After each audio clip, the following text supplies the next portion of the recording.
we've just gone up to the workshop to pick some things out. Yeah. And somebody came up with us behind. Yeah. But they attacked us and set fire to the place. Is the building that's on fire? It is, yeah. It is, okay then. I got out. I managed to get Right then. Becky. It's okay. Is everybody out of the building? No, there's still my partner in. Right, is he able to get out of the building? No, because there's fires near the door. Burgh le Marsh, England. Sunday the 13th of March, 2011. Firefighters rushed to the scene and were there within minutes. When they arrived, they found the caller, 43-year-old Julie Dixon, standing outside by the gate, hysterical and crying. Her hair had been singed and her face was covered with soot. Her partner David was still in the building and the fire crew needed to find him as quickly as possible. Julie was able to explain to them where in the building David was, saying, "He's locked in there, he's in there." They bundled him in. When the crew manager went into the building, he saw by a door a can of burning liquid. Other than that, there was no fire in the foyer. The acrid smell of smoke was suffocating and soot filled the air. The fire crew soon realized that the fire had actually burnt itself out. This was not a big fire that had engulfed the building. This was a small fire that had been set in a specific place. They made their way to the cupboard that David had been locked in and tried to open it, but it wouldn't budge. The door had been made by David himself and was incredibly secure and sturdy. They were able to knock a hole through, and upon peering inside, they could see that he was in there on his knees facing the door. He wasn't responding to them. They used an axe and continued to hack away at the door and were finally able to release it. David fell out towards them and onto the floor. There was very little room for the crew to work on him, so he was carried outside and the paramedics worked desperately to try and revive him as he was in cardiac arrest. In the back of the ambulance, the paramedics tried for roughly 30 minutes, but it was no use. David Twigg had died. No keys were found on David, and the cupboard he had been locked in could only be locked from the outside. The keys were nowhere to be found. There was no way he had locked himself in. This was clearly a murder. Julie was taken to the hospital to be treated and was later told that her partner hadn't made it. Julie was completely hysterical and utterly distraught, at one point collapsing in grief. When she was in a better state and discharged from hospital, she was interviewed by specially trained officers as the investigation got underway to try and figure out how and why David had died. Due to the chaos and confusion of the initial scene, they needed to go through it bit by bit to build a clear picture of the timeline of events and a clear picture of their victim. Burgh le Marsh is truly a picturesque place to live. Quaint and rural with a strong sense of community. Crime is rare and people feel safe in this little town. One of those in the community who was well-liked and respected was 46-year-old David Twigg. He lived there with his partner of 15 years, 43-year-old Julie Dixon. They had been together since 1996. When they met, Julie was going through a divorce and she and David moved in with each other soon after meeting. Julie received money following the divorce and used it to purchase land in Station Yard. The land had a 3-bedroom bungalow and an old railway engine shed, which they converted and used to run a bespoke joinery business, specializing in windows, doors, and staircases. The office was situated at the front of the building, and this is where Julie would run things from. She would book in appointments, deal with suppliers, and the general day-to-day runnings of the business. Then there was the workshop where David would create and work on projects, and then at the back was a small corridor and storage cupboard. David had been born and raised in Lincolnshire and lived not far from his parents, Janice and Roy, and David was their only child. He was quiet and more reserved than Julie, and she was certainly the more outgoing of the two. David and Julie worked together, lived together, and spent much of their free time with each other too, appearing to many as a very happy couple. David's parents loved Julie, and she was very much like a daughter to them. David would later become interested in motor racing and wanted to expand out and decided to sponsor one of the teams after becoming friendly with racer John Mickle and John's wife Lisa. The couples grew close and began spending more time together. David and Julie also started a new company called Kitchen Bits and Bobs, which they were getting off the ground and wanted to work with the motor racing team to promote it. David was proud of his business, and the chance to reach a wider audience through sponsoring the racing team proved to be a worthwhile and successful endeavor. John and David would work together, as would Lisa and Julie. The couples traveled together and continued to grow close. That happiness and joy was now gone. As Julie sat in a police interview room while the hunt for whoever was responsible for her partner's murder began, her story was horrifying. She said that although they had covered their faces, she thought they were white, but apart from that could give no further descriptions of them. After shutting David in the store cupboard, they pulled her over to where a circular saw was kept and switched on. She struggled and fought with everything she had, and was able to break free, wriggling out of her hoodie and running out of the building. She said she remembered seeing the two men running out of the building too, around the back and away from the scene. Seeing that they had now gone, she ran back towards the workshop to try and find David. But upon opening the door she was met with fire and smoke which had burnt her face and singed her hair. David was trapped and she couldn't get to him. She couldn't say much more due to the trauma and shock. Her interviews would have to be suspended as she was too emotional to carry on. She issued a statement following the intense media interest. "I am so numb with pain. My heart is broken. I've not just lost my partner of 15 years. I've lost the love of my life, my best friend and soulmate." The news quickly spread throughout the area and people were stunned. Violent crime was just not something that happened in Burla Marsh, and nobody could understand who would want David of all people dead, and even for many of the officers they had never worked on a case like this. The police also issued an appeal for anyone who had been in and around the area that Sunday to come forward, as they may have seen something relevant. People in the area were understandably frightened. This was such a shocking and violent crime with no apparent motive, and everybody was left fearing if it could happen again. To the police, this seemed like a very unusual place to commit such a violent offense.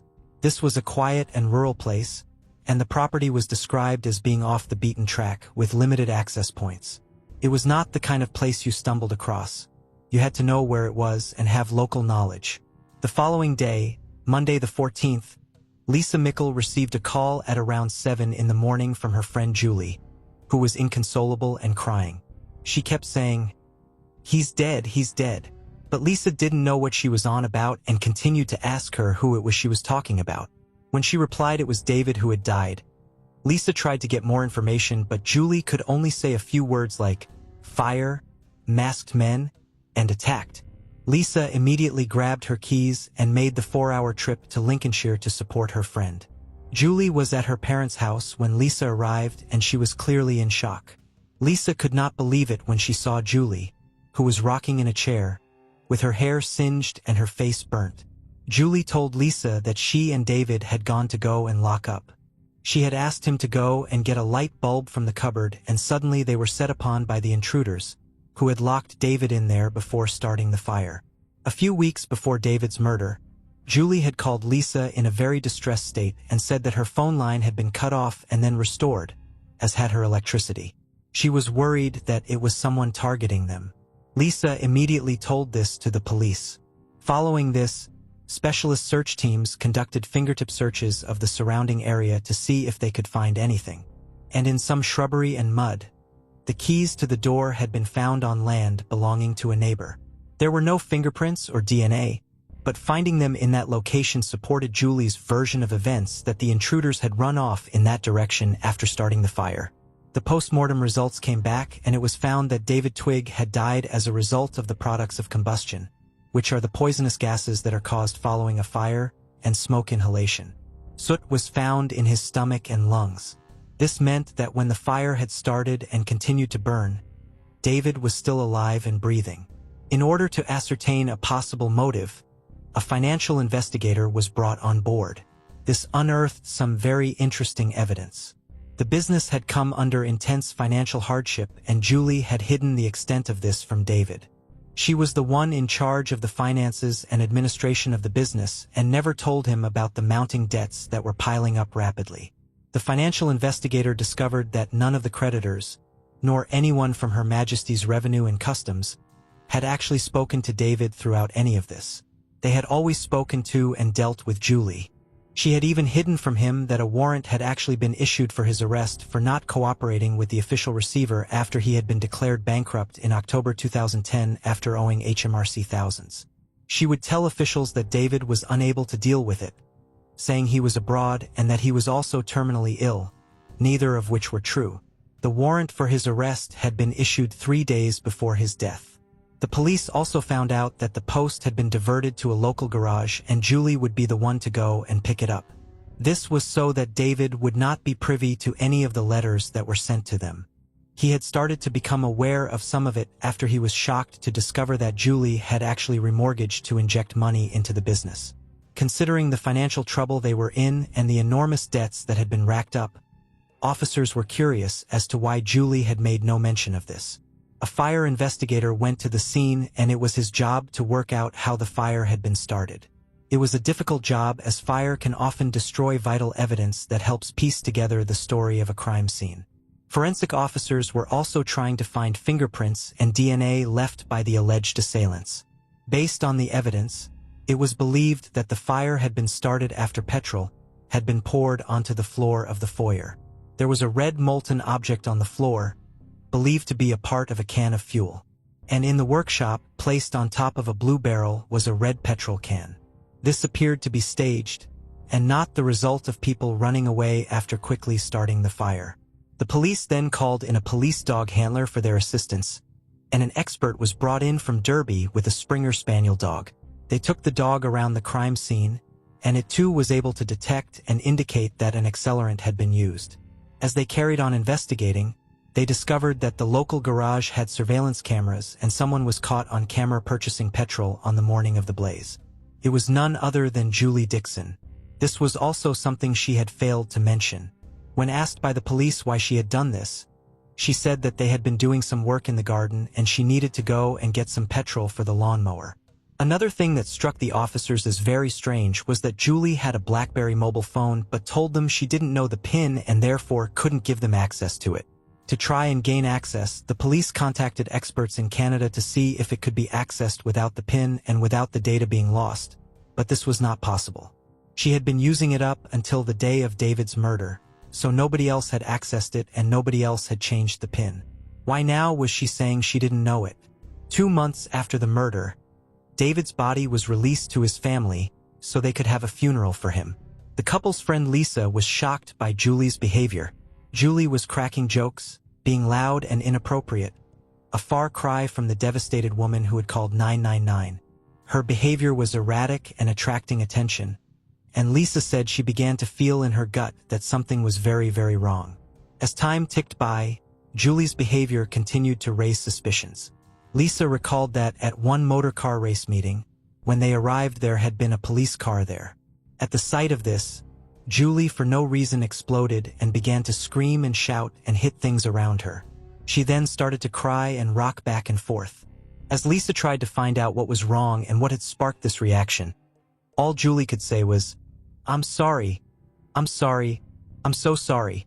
The police officers had seized Julie's clothes to examine them. Since she had been in such close contact with the assailants, it was hoped that there would have been some sort of transfer DNA from them to her clothes, but there was no such evidence on them. However, they did show something that was strange.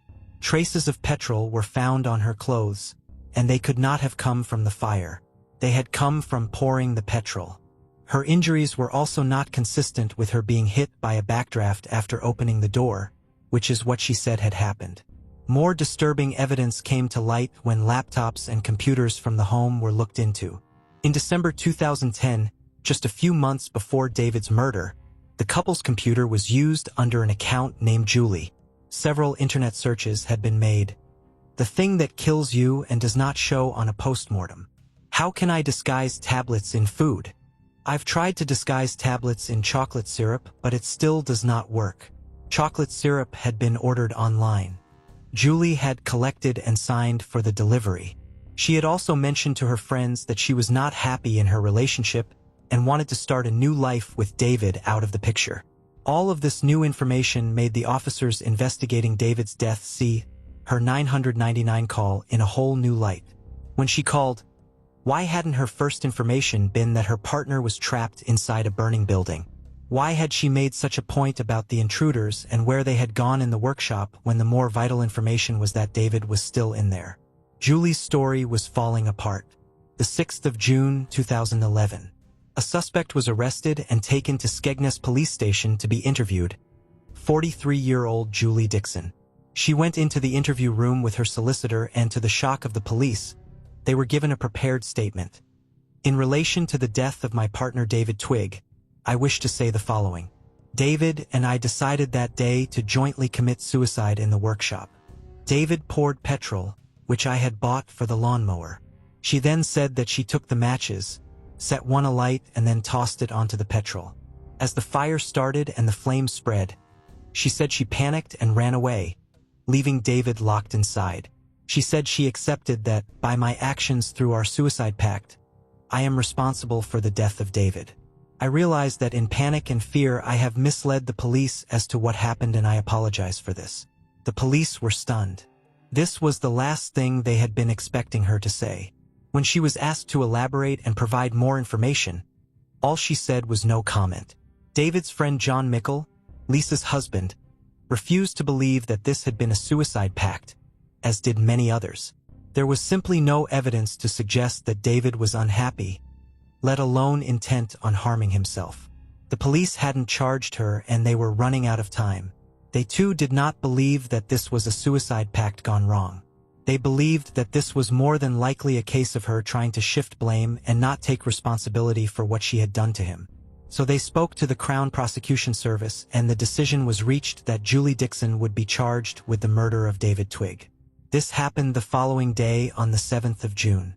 She entered a plea of not guilty to the charge of murder and was remanded in custody. Her trial date was set for the 5th of December 2011. She went on trial at Lincoln Crown Court with Judge Michael Heath presiding, and it was here that her story would change yet again. Now she said she hadn't actually wanted to die, but David did, and she had assisted him in his suicide. She said that he had been the one to pour the petrol and strike the match, but then she had had a change of mind about assisting him and fled. One officer said that it was a clear attempt to distance herself in any way she could from his death and put the responsibility for it onto him. The prosecution were adamant that this was not true. This was not an assisted suicide. This was a cold-blooded, premeditated, and brutal murder. When looking at possible motives, the financial trouble that the couple were in and the extent of which she was hiding from him was laid bare. The court heard that £396,000 had been borrowed over the previous 7 years. This was an amalgamation of remortgaging and loans, and the money was used to pay off some of the debts the business had, home renovations and credit cards. Julie said that David was aware of the mounting debts and financial problems, and said that she had never taken any money from the business for her own personal spending. She also denied forging his signature to remove money from the account. She said he knew he had been made bankrupt and described him as distraught. To the shock of the court on the second day of her trial on the 7th of December, Julie Dixon changed her plea and pleaded guilty, breaking down in tears as she addressed the judge. She said that the reason for changing her plea was because it was not fair to the family and she didn't want to put them through it. Judge Heath said, "How hollow those words sounded when they were uttered. How hypocritical they were." Following this, it was left to the judge to decide on the facts of the case and the motive. Over the following 5 days, the many different stories Julie had told were presented to the court. Firstly, the intruders, then it being a suicide pact, then an assisted suicide, and the lies upon lies she had told to investigators and friends and family. The house of cards she had built up around herself by hiding mail, intercepting calls, lying to Lisa about being targeted by unknown assailants, and not being honest about the financial issues to David, was all starting to collapse around her. The bailiffs were going to go to the property to remove assets and recover some of the money that was owed, and she could not keep up her lies for much longer, thus providing a motive for wanting David out of the picture. The prosecution put forward what they believed had happened that day. They said that she had lured David into the cupboard before running out and locking him inside. She had then poured petrol on the floor, struck the match, and started the fire. This had caused a vapor cloud which had singed her hair and burnt her face. This was what her injuries were consistent with. While David was consumed by the smoke that was rushing in under the door, she ran outside and threw the keys away.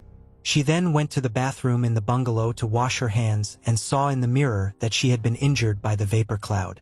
This was something that she hadn't planned for. Singed hair was found in the bathroom sink and it belonged to Julie. This meant that while her partner lay dying in a small, dark cupboard, she was in the bungalow looking at herself in the mirror before staging her call to 999. The prosecution said the critical question in this case may well be who locked the storeroom door. It is our case that this defendant, Julie Dixon, locked the door, and her purpose in doing so was murder. There was no light in the cupboard and no windows either. David would have been in total darkness as the smoke rushed in and took his life. After all the evidence was presented, the judge sided with the prosecution. 43-year-old Julie Dixon was sentenced to life in prison with a minimum term of 23 years. The judge said that the call Julie had made to the emergency services and later how she had behaved in hospital would be worthy of the highest praise had she been an actress in a fictional drama and would have merited an Oscar. He also said she was interviewed as a victim of crime, behaving like one. She gave a detailed, untruthful account of what had happened, punctuated by tears and sobbing. It was all a charade, her account being made up. That was designed to mislead the police. She lied and lied and lied. David Twigg was an amiable, hardworking, and honorable man. What you did to him was evil. There was a significant degree of planning and premeditation. The pain that your prolonged and multiple lying has caused David Twigg's parents can only be imagined. The judge said that Julie's assertion that David had wanted to die was a pack of lies. Detective Chief Inspector Stuart Gibbons said, "At no stage in the police interview or the court case did she show any remorse or reason why she did what she did. We may never know the motive." After she was sentenced, David's parents said, "We have lost our only son David at the hands of someone we have loved and treated as a daughter." David was a kind, decent, hardworking man who took great pride in that work and the service he provided to people. We do not want to comment on our thoughts about Julie Dixon, who is finally admitted to murdering our wonderful son, but have to say we are happy to see justice finally being done and will leave her with her own thoughts. The pain caused by Julie Dixon's lies is quite simply impossible to comprehend. David Twigg was a man whom many loved and respected. He was friendly, kind, and would do anything for anyone. He had worked hard to build up his businesses and his standing within his close-knit community. His life was ended in a brutal way that many of us can scarcely begin to imagine, at the hands of a woman he had given 15 years of his life to. For his devastated parents, their lives forever changed that Sunday evening in 2011. His mum Janice said, "David was all Roy and I had. Not being able to see him or speak and talk with him and tell him how much we love him is very hard to accept." His father Roy echoed this, saying, "I can't say anything more. Only losing David has created a vast void that I'm struggling to fill." Emma Caldwell, a 27-year-old resident of Glasgow, graced the streets of this vibrant city with her presence. Her captivating beauty and infectious spirit were a beacon of light amidst the bustling chaos. However, fate had a sinister plan in store for this young woman. On that fateful day, April 4th, 2005, the watchful eyes of CCTV captured her essence for the last time. Days turned into an agonizing eternity as her family anxiously awaited any word from their beloved Emma. It was on April 5th, when the weight of her absence became unbearable, that her family reported her missing to the authorities. The police, recognizing the urgency of the situation, embarked on a relentless search to retrace Emma's steps. Their hearts were filled with hope, yearning to find her safe and sound. Little did they know, the path they were about to tread would lead them to the darkest depths of despair. 5 weeks later, on that somber day of May 5, 2005, was discovered. The desolate woods became the haunting stage for this tragic finale.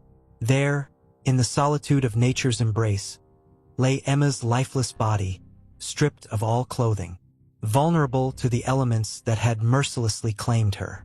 The sight was a dagger to the soul, a heart-wrenching tableau that no one should ever witness.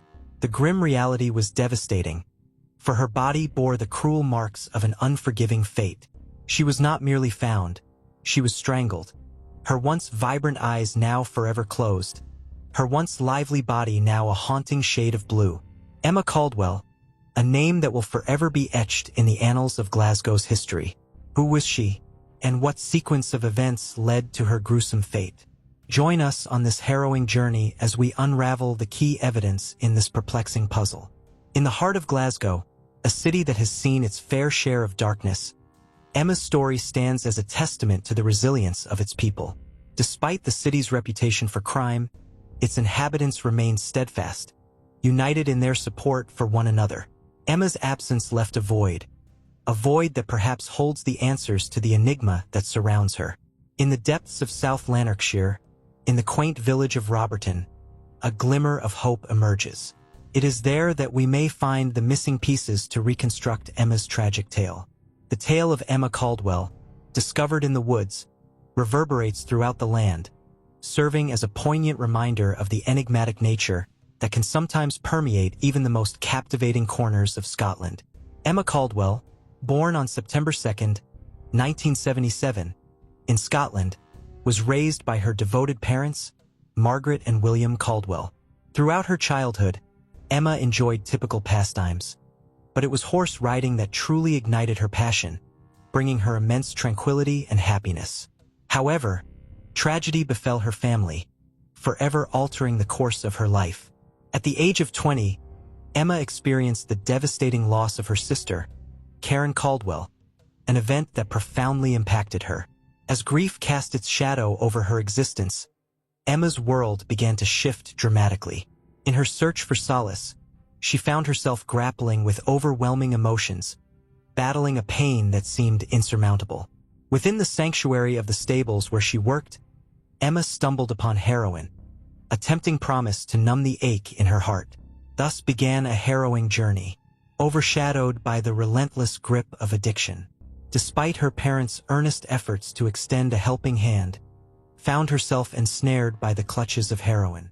During this time, she resided in a hostel for 2 years, which became the focal point of her life, dictating her choices and leading her down an unforeseen path.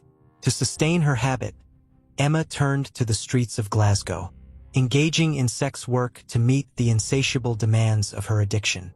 Despite these arduous struggles, she remained connected to her family, seeking solace in their embrace and frequently visiting them. Within her mother, Margaret's unwavering presence, Emma found solace and stability amidst the chaos that consumed her life. Margaret provided care, performed simple tasks like laundry, and created a semblance of normalcy for her daughter. Those who intimately knew Emma described her as trusting and somewhat naive, her vulnerability seemingly drawing her towards companionship with others fighting similar battles. Emma formed strong connections with friends who had experienced similar struggles with addiction and hardship in their lives. Unfortunately, her story took a tragic turn on the fateful night of April 5, 2005. Emma was last seen between 12:30 a.m. and 1:30 a.m. that day on London Road, Glasgow, as captured by CCTV cameras.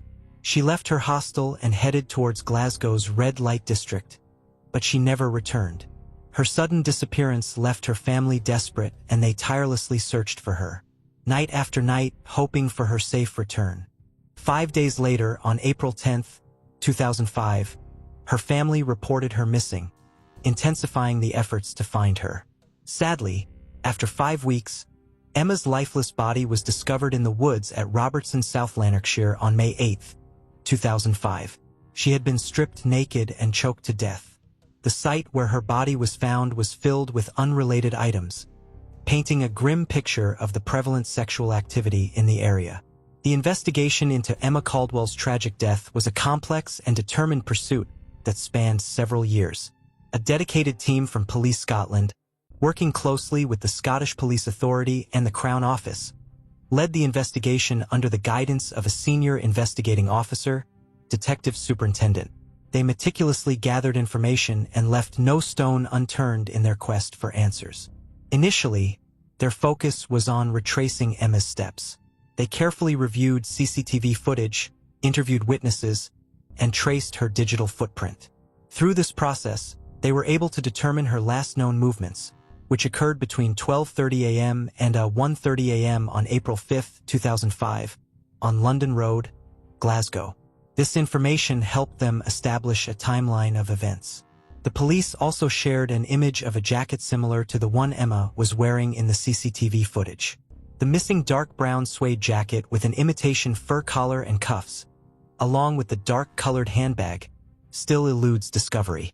As they combed through the scenes, they unearthed a plethora of clues, each shedding light on a different aspect of the truth. The uncovering of women's clothing in torn magazines strewn across the woods where Emma's body was found prompted a thorough investigation. While these items were not directly linked to Emma, they added to the enigmatic tapestry. Delving into Emma Caldwell's client list, they stumbled upon a diverse array of individuals, ranging from bankers to students, priests, and even a police officer. One particular client emerged as the last person to have contact with Emma on the fateful night she vanished. Tracing her final phone signal to a Turkish cafe, the police swiftly descended upon the establishment upon discovering traces of Emma's blood on the bedding. The origins of the blood remained ambiguous, hinting at potential violence or illicit activities within the cafe. The investigation took a dark turn as harrowing tales from other Glasgow workers surfaced, painting a chilling portrait of the perils these women endured. Accounts of leaving hair in clients' cars for safety, dropping subtle hints out of fear of attacks, and horrifying encounters at the Turkish cafe came to light. Despite covert surveillance for 2 years and thousands of conversations recorded, the men at the cafe remained tight-lipped about Emma's murder. While arrests were made, the case crumbled due to insufficient evidence, marking a glaring setback in the inquiry. In the pursuit of unraveling the enigma surrounding Emma Caldwell's tragic demise, the diligent investigators meticulously scrutinized various individuals. Amongst them, a man of 32 winters named Ian Packer, possessing an equally rugged demeanor, captivated their attention. Packer's significance arose from his deep-rooted connections within the community and his previous affiliations. His extensive network encompassed frequent encounters with individuals entrenched in Glasgow's notorious red light district, including both workers and other denizens associated with the area. Witnesses provided bone-chilling accounts, and those who bore witness to peculiar occurrences spun tales that seemed to intertwine him with locations reminiscent of where Emma's lifeless body was discovered.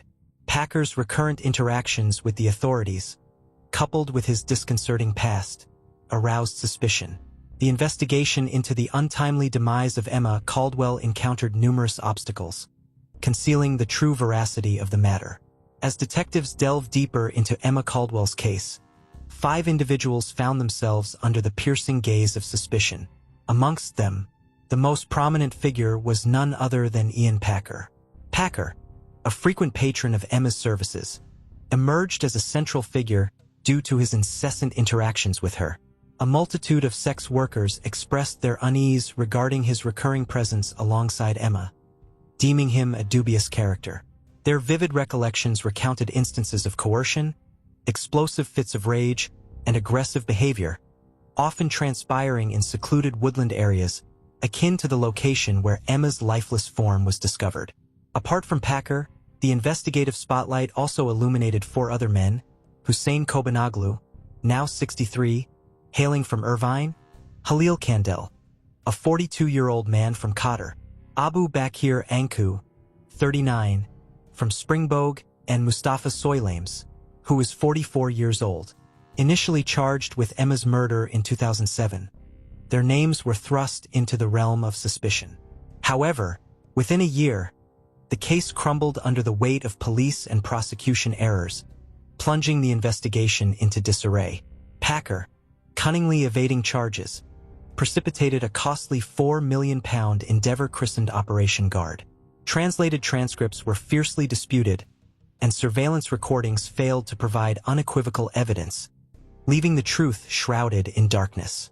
In 2015, a reinvestigation was initiated, uncovering the unauthorized seizure of phone data from whistleblowers. Unfortunately, only one conviction was obtained through a retrial, which is a disheartening outcome considering the 7 murders that were investigated. Ian Packer, born in 1973, emerged as a significant suspect during the reinvestigation due to his frequent interactions with Emma Caldwell. Troublingly, workers reported that Packer had a habit of taking them to secluded wooded areas similar to where Emma's body was discovered. He now faces accusations of 45 other offenses, including 11 counts of alleged abduction, indecent assault, and sexual assault involving multiple women. These charges also involve 3 men and 1 boy who are listed as victims of alleged assaults. Additionally, Packer is accused of engaging in lewd or inappropriate behavior, Witness testimonies have painted a disturbing picture describing instances of coercion, angry outbursts, and aggressive behavior that align with Packer's known conduct. One specific incident involving accusations of inappropriate behavior behind billboards has added a sinister layer to the suspicions surrounding him. As the investigation progressed, Packer shifted from denying any involvement to admitting to multiple interactions with Emma during an interview with a journalist. Despite acknowledging his presence in the woods on several occasions, he vehemently denies any connection to her tragic death. However, his troubled past, which includes a history of violence against women and a conviction for throttling his ex-partner, has raised alarming concerns. Now, 51 years old in 2024, Ian Packer is facing serious charges. Beyond his association with Emma's case, Packer is confronted with a range of serious charges that span over a significant 26-year period, indicating a disturbing pattern of behavior that extends far beyond the tragedy surrounding Emma's death. Furthermore, Packer's involvement in assaulting his former girlfriend in Clarkston Airdrie between November 1st and November 30th, 2018, led to his arrest in November. The occurrences encompass Packer forcefully propelling her onto a sumptuous bed and constricting her airway, leading to a subsequent pronouncement of guilt. Ian Packer, the perpetrator, was handed a 2-year custodial sentence and a 5-year restraining order for his abhorrent assault on his former companion. In addition to these charges, he was implicated in the murder of Emma Caldwell, alongside a staggering tally of 45 other transgressions. Packer adamantly pleaded his innocence against all accusations, and an extensive 11-week trial has been meticulously scheduled to commence this year.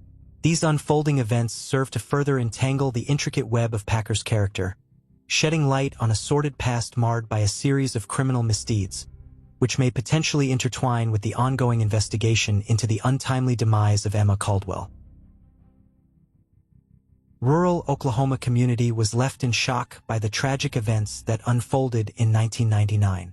Kathy and Danny Freeman were brutally killed, and their 16-year-old daughter Ashley, along with her friend, Loria Bible, mysteriously disappeared. It all started on Ashley's 16th birthday, when she celebrated with her loved ones at their mobile home in Veneta, Oklahoma. However, the night took a dark turn when Jeremy Hurst, Ashley's boyfriend, left around 9:30 p.m. The following morning, firefighters were called to the Freemans' home and discovered a horrifying scene.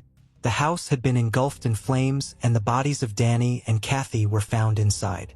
They had both been shot in the head before the fire was intentionally set. However, Ashley and Loria were nowhere to be found, and their whereabouts remain unknown even after decades. During the investigation, an important clue was uncovered on the property. Loria's purse was discovered containing her driver's license and $200. This suggested that the girls may have been abducted, ruling out robbery as a motive since the money was left untouched. Despite the lack of suspects, a revelation made by Danny months before his death added another layer to the mystery. He had confided in his brother Dwayne that if anything were to happen to him, he should investigate the Craig County Sheriff's Department. The alleged feud between the Freemans and the Sheriff's Department stemmed from a tragic incident involving Danny's son, Shane. Shane had stolen a truck and a neighbor's gun, leading to his fatal shooting by a deputy. Although the shooting was deemed justifiable, Danny had intended to file a wrongful death lawsuit against the department shortly before the devastating fire. As a result, the sheriff's deputies voluntarily stepped aside from the investigation, handing it over to the Oklahoma State Bureau of Investigation. They fully cooperated and even underwent polygraph tests, ultimately clearing the sheriff's office of any involvement. Another theory that emerged speculated that Danny may have been involved in small-scale drug trafficking. An informant has reported that he had encountered 2 unidentified individuals a fortnight prior to the tragic murders. It appears that one of them was not welcomed in that particular setting. However, this theory does not align well with the disappearance of the girls. It seems improbable that the perpetrators would abduct them instead of simply killing them on the spot. Some speculate that Ashley may have killed her parents due to tension between her and Danny, but authorities believe that the girls could not have remained hidden for long if this theory were true. Loria's family also firmly believes that neither girl would be capable of committing murder. Several individuals have claimed to have witnessed evidence suggesting that the girls were alive 2 days after the fire at a New Year's Eve gathering in a meth-infested area of neighboring Ottawa County. Former meth cook, Randall Cowboy Madewell, informed Foxtel TV that he had heard it was a drug deal gone wrong, resulting in the death of the parents and the abduction of the girls. Allegedly, the girls were drugged with meth, restrained, and subjected to repeated assaults. The party may have taken place at the residence of well-known local meth cook, Chester Shadwick in Wyandotte, approximately 50 kilometers east of Welch. Another potential location was the dilapidated home of meth dealers and cooks, father and son, Paul Glover Sr. and Jr., situated along the Now Show River. Witnesses provided signed affidavits affirming that they had seen a videotape depicting the girls being assaulted. One witness described a young girl with dirty blonde hair, tied by her wrists and kneeling, being subjected to assault in a house with a distinctive rock wall that he recognized as belonging to Chadwick. This witness claimed that when he later saw a television report about the missing girls, he recognized Loria Bible as the girl in the video. Other sources suggest that the girls may have been kept alive for up to a week following their abduction, and in the video, they were bound together and appeared malnourished. In 2001, authorities conducted searches of the Chadwick and Glover properties, uncovering VHS tapes, a roll of film, bloodstains, carpet samples, and evidence of a meth lab. However, nothing related to Luria and Ashley was found, and the bloodstains were determined to be non-human. In 2002, a Texas inmate sent a letter from death row to a newspaper confessing to the murders of the girls. Tommy Linsells, a notorious railway serial killer, had previously killed a 13-year-old girl in Delria, Texas, which was an 11-hour drive from Welch. However, when Sells was taken back to Oklahoma to locate the girls' bodies, it turned out he was lying and nothing was found. As the investigation progressed, 2 additional suspects were added to the list, namely Tommy Linsells and Jeremy Jones. Both confessed to committing murders but not of Ashley and Loria. These confessions were related to other unrelated killings, leading to their eventual exclusion as suspects. A breakthrough in the case occurred when investigators discovered a box of documents which led them to an overlooked clue, an insurance verification card found by a private investigator named Tom Pryor. Pryor found the card in the Freeman's driveway shortly after the murders and traced it back to a woman living with a local drug dealer named Phil Welch. Pryor also found girls' clothing and rental receipts for a mobile home where Welch resided. Despite informing investigators about the card, it was not taken as evidence at the time. Instead, Pryor held onto it for nearly 2 decades hoping for a breakthrough. Eventually, Gary Stansel from the District 12 District Attorney's Office and Tammy Ferrari from the Oklahoma State Bureau of Investigation approached Pryor. This encounter was seen as a miracle. The investigators alleged that Welch, along with David Pennington and Ronnie Busick, murdered Ashley's parents due to a drug debt and subsequently kidnapped the teenagers, ultimately leading to their deaths. It is believed that Welch, Pennington, and Busick went to the property on the night in question to confront Danny Freeman about the debt. Welch concealed a loaded shotgun beneath his trench coat while Freeman had a loaded .357 caliber Magnum revolver resting on the table. Tragically, during their encounter, Freeman reached for his revolver and was fatally shot by Welch. Subsequently, Welch proceeded to the bedroom where he shot Kathy Freeman before moving her husband's lifeless body into the same room. Meanwhile, upon hearing the gunshots, the girls managed to escape through a back door and sought refuge in an open field remaining hidden on the ground. The 3 individuals proceeded to ransack the house, stealing money and marijuana before setting fire to the mobile home. As the flames engulfed the residence, the girls cautiously rose to their feet, only to be spotted, pursued, and ultimately captured by the 3 men.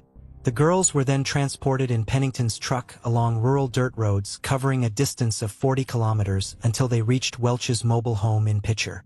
Once there, the girls were bound and their mouths were stuffed with socks before being injected with methamphetamine by Welch.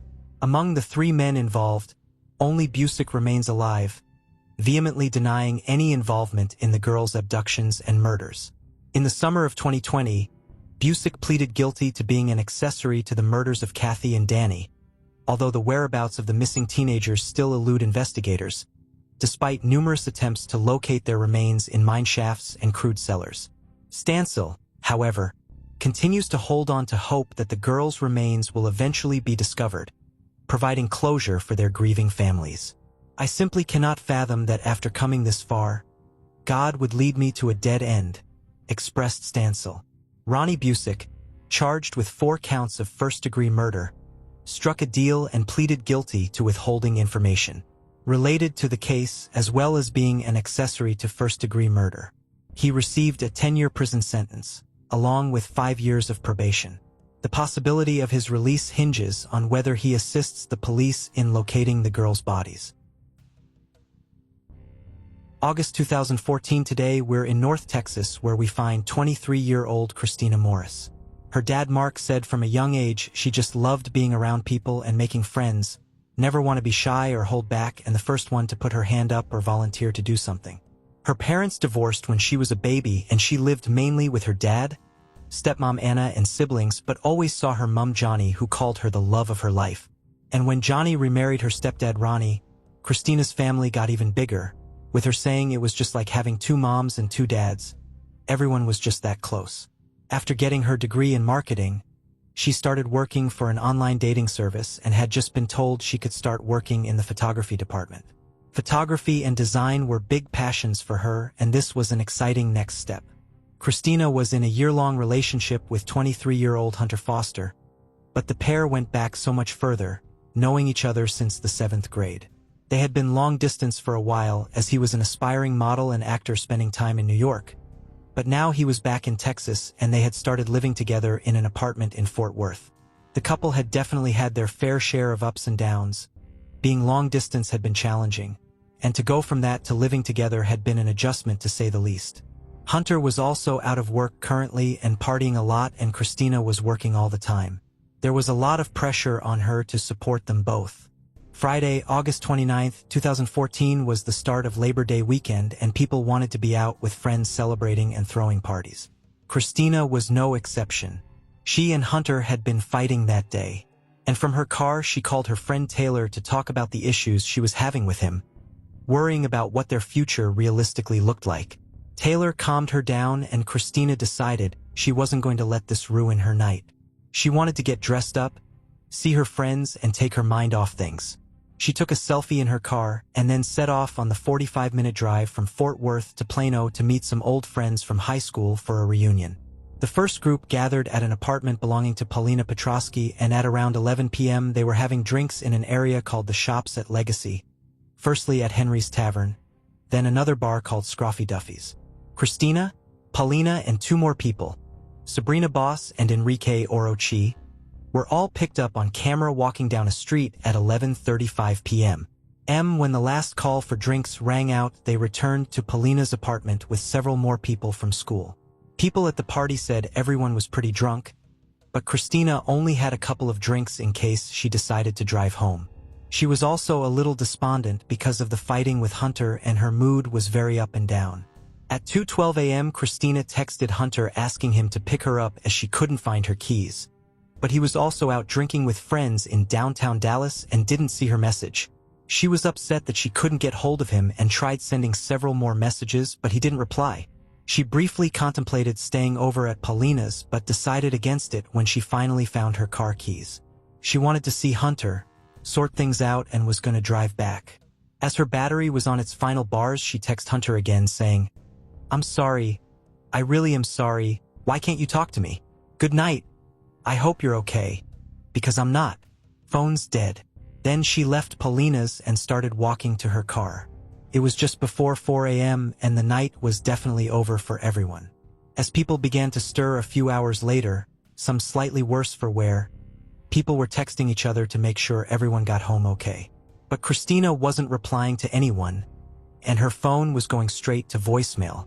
She did have a shift that day, so maybe she was still sleeping or getting ready for work. But her shift came and went and Christina was a no-show. A couple more days would pass and she had now missed 2 shifts at work. Her friends contacted her mom, Johnny. She hadn't heard anything, and with a feeling in her stomach she had never had before, she called Hunter, who didn't answer, and her ex-husband, Mark, who did, but he was none the wiser.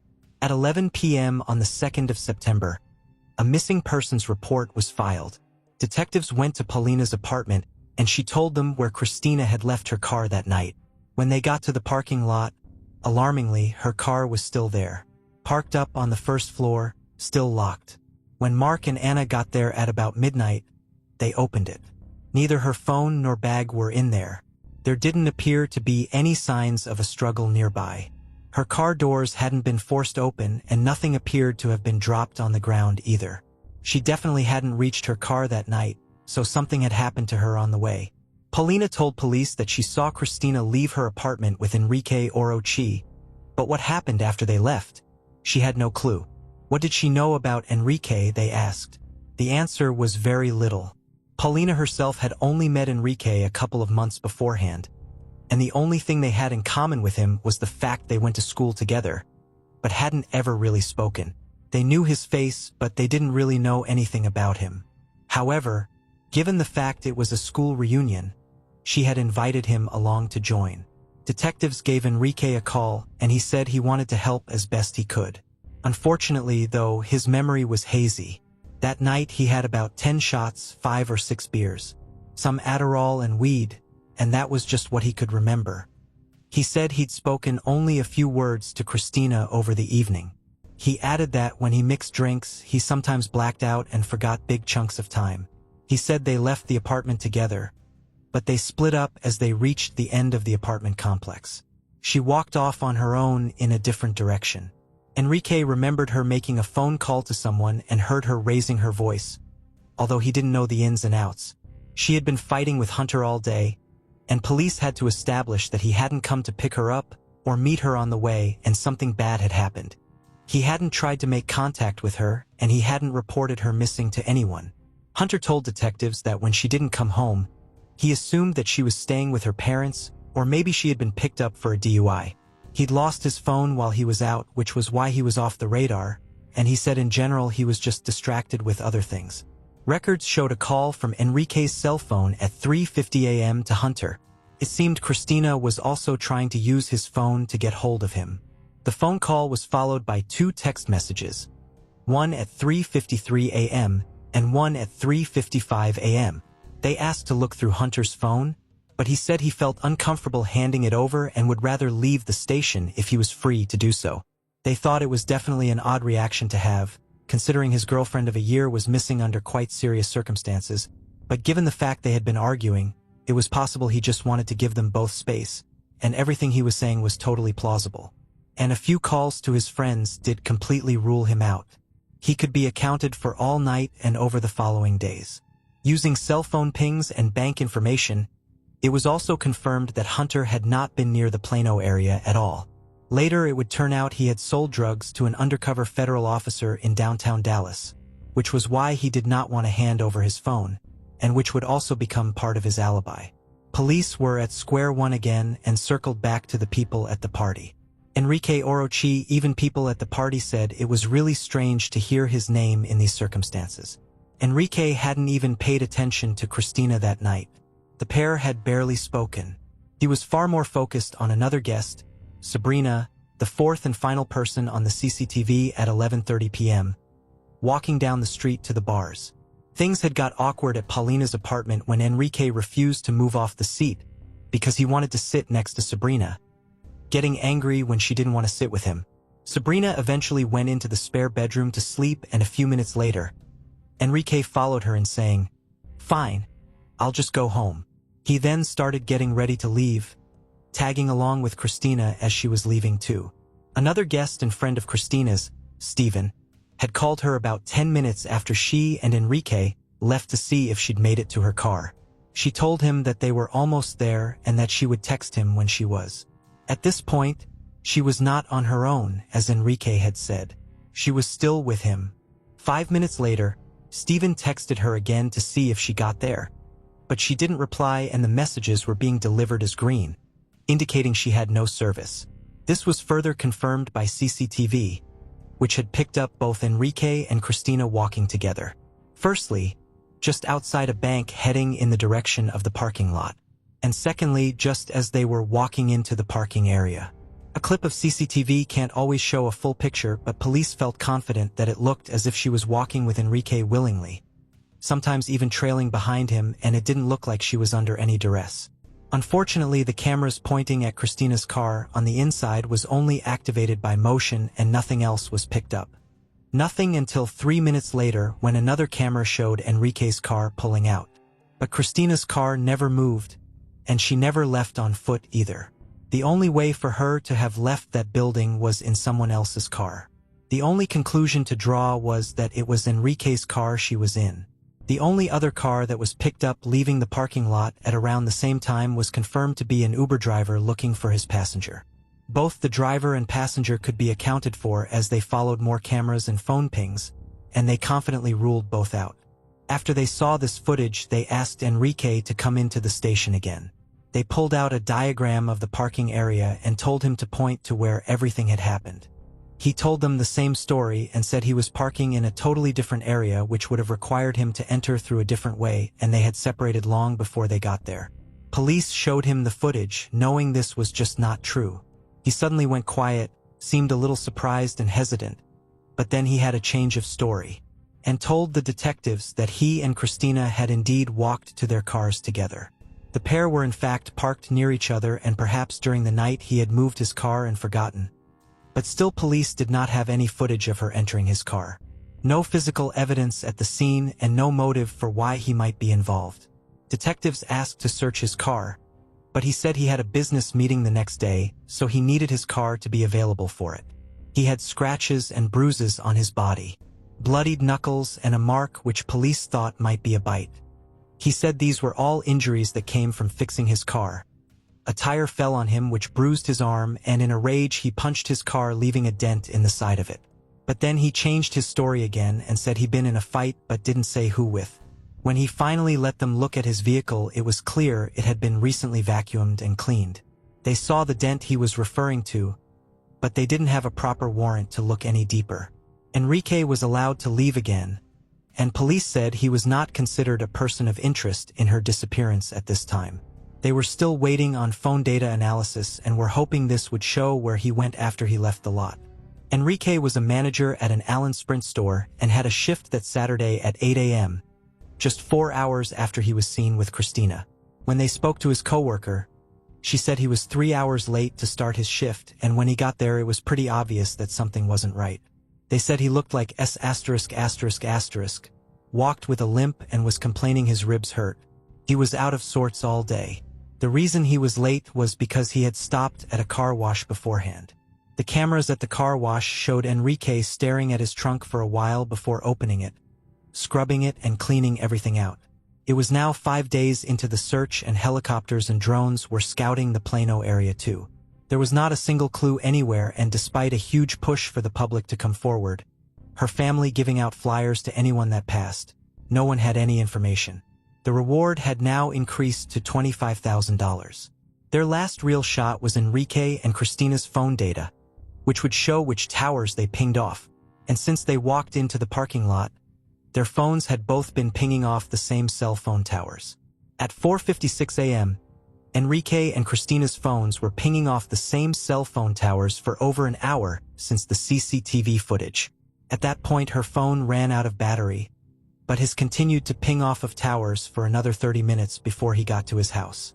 Enrique had made an hour-and-a-half ride in total. Enrique was sticking to his story and even decided to go to the media to tell it. Hunter, who had now been cleared, was speaking a little to Christina's parents and the media. He said he was emotionally unstable and was riddled with guilt that he hadn't gone to meet her that night, thinking that if he'd gone, this wouldn't have happened. Christina's family and friends took to protesting, wanting answers from Enrique. Mark said, "What we really wish is that Enrique would talk. I'm not accusing him of anything, but he has to know something. It just doesn't make any sense." Enrique said he wasn't hiding. He was protecting himself. He said, "I pray for them every single day. Me and my family do. When I go to church, I kneel down to God and say, please let them find Christina so this can all be over with." And in early November, Enrique was officially named as a suspect by Plano police. They said at this point he was not suspected to have hurt Christina, but he was being accused of interfering with the investigation. They now had a warrant to search and forensically examine his car, and DNA testing would finally give them what they needed. Christina's DNA was found inside the trunk of Enrique's car in several spots. It was such a large amount of DNA, it could not have been from a transfer. It could only have come from saliva or blood, and it was statistically impossible for the DNA to belong to anyone else.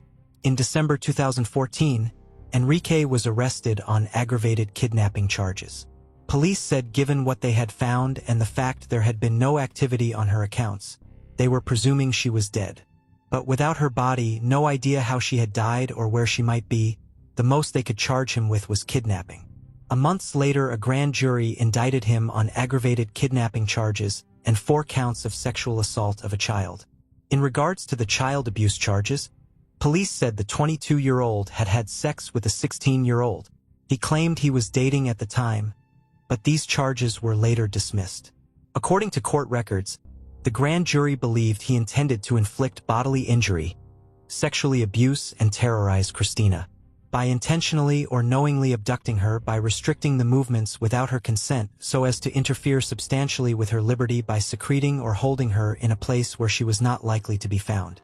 Enrique pleaded not guilty, and the prosecutor said he was now facing the hardest case he'd ever taken on.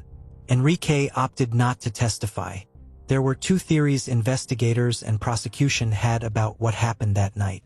Both theories are rooted in the belief that Enrique had made a pass at Christina, possibly stemming from being rejected by Sabrina just minutes before and feeling embarrassed about it. The first theory was that Enrique had made this advance as they approached the cars, but Christina rejected him, and in a drunken rage, he hit her, forced her into the trunk, and drove off. The large dent on the side of his car, he claimed, came from punching. It had possibly come from a struggle with Christina. The marks on his knuckles had come from hitting her, not the car. Or, a theory that seems to hold more weight given the fact it was only a 3-minute window from them entering the parking area to Enrique driving out, was that he offered to take her back to Fort Worth, and she willingly got into his car, and on the way an altercation broke out. Either she realized he was driving the opposite way to where she would have needed to go and she knew she was in trouble, or he made an advance on her, or both. When she tried to escape, they fought, and he forced her into his trunk. They believe, given his injuries, a violent struggle had definitely taken place, and Christina would have been dying or already dead at this point. Her dad said his daughter was really afraid of the dark, very claustrophobic, and the thought of her being in that position, scared, alone, and fearing for her life, was too much to think about. In a sick twist of fate, she probably would have felt comforted by Enrique walking to her car with her, as her family said her fear was so bad she had to sleep with the lights on. Enrique had previously said he thought that Hunter needed to be looked at closer and might have been behind what happened to Christina. Even though Hunter had been eliminated from the investigation, he agreed to take the stand to testify about what he was doing the day she disappeared. Up until that point, he invoked the Fifth Amendment and hardly spoke about any of it. But this all changed when he himself was arrested just a week before Enrique. He was now serving time in prison after pleading guilty to conspiracy to distribute ecstasy, and the undercover police officer he sold drugs to on the night Christina went missing resulted in a huge drugs bust. In an immunity deal, he agreed to give a truthful testimony in exchange for it not being held against him as it related to the federal drug violations. He said he knew he made a lot of mistakes and had a drug problem. Admitting his actions after she went missing didn't make him look good. He said rather than find out where she was, he carried on taking drugs with his friends and made some very bad choices. He was honest about the arguments they had had and the regrets he had about handling things, but he didn't have anything to do with what had happened to her and was deeply upset about the whole situation. The CCTV, the DNA, and phone data did present a strong case, and one detective testified that he had found many images and videos of women depicting rape, being tied up, being mutilated, and tortured on Enrique's phone as well. Enrique's defense team said they could pick everything apart. They argued that both Enrique's car and Christina's car were processed at the same lab, meaning there could have been cross-contamination. There was no CCTV which showed her getting into his vehicle, and the cell phone tower pings weren't always 100% accurate. In September 2016, the jury returned their verdict after almost 2 days of back and forth. He was found guilty of the first-degree crime of aggravated kidnapping. Enrique later appealed his sentence and asked for a new trial, but this was denied. From prison, he gave an interview and said, "I want to apologize to the Morris family for not being able to help them. My family and I are constantly praying for them and for Christina's well-being." He declined to talk about what happened after they entered the parking lot, or the DNA in his trunk. "I don't know how that got there. Could have been cross-contamination. They could have just planted it there because they didn't have any other suspect." Enrique said that the case against him was mostly circumstantial and still says that the police should have focused more on Hunter. "I put my life in God's hands," he said. "He knows when I'll be getting out. It's up to him, really. I believe there is such a thing as justice. It's not fair to do time for something I didn't commit. I'm gonna fight until I die." To that, Christina's family responded, "We'll keep fighting back." As good as her family felt about the sentence, it didn't answer their biggest question. Where was Christina? Her family spent every day searching for her. Her dad often out by himself come rain or shine, working his way through the vast areas of bushland. Her mother moved across the state to make searching for her daughter a full-time thing, giving up her job in the process. Despite police believing she was dead, Christina's family really believed she was alive and likely being held against her will somewhere. Her mother, Johnny, carried on leaving her voicemails, wrote to her daily, reached out to her on Facebook, typing out all her thoughts and feelings and everything that her daughter had been missing back home. 4 years since Christina had vanished and 2 years since Enrique was sentenced, in March 2018, investigators went back to an area they had already searched once before, and it was here, in a rural area of Anna, Texas, near a construction site, skeletal remains were found. They were now building new houses in the area and digging things up, and a construction worker had found a human skull. Alongside the bones were some items of clothing.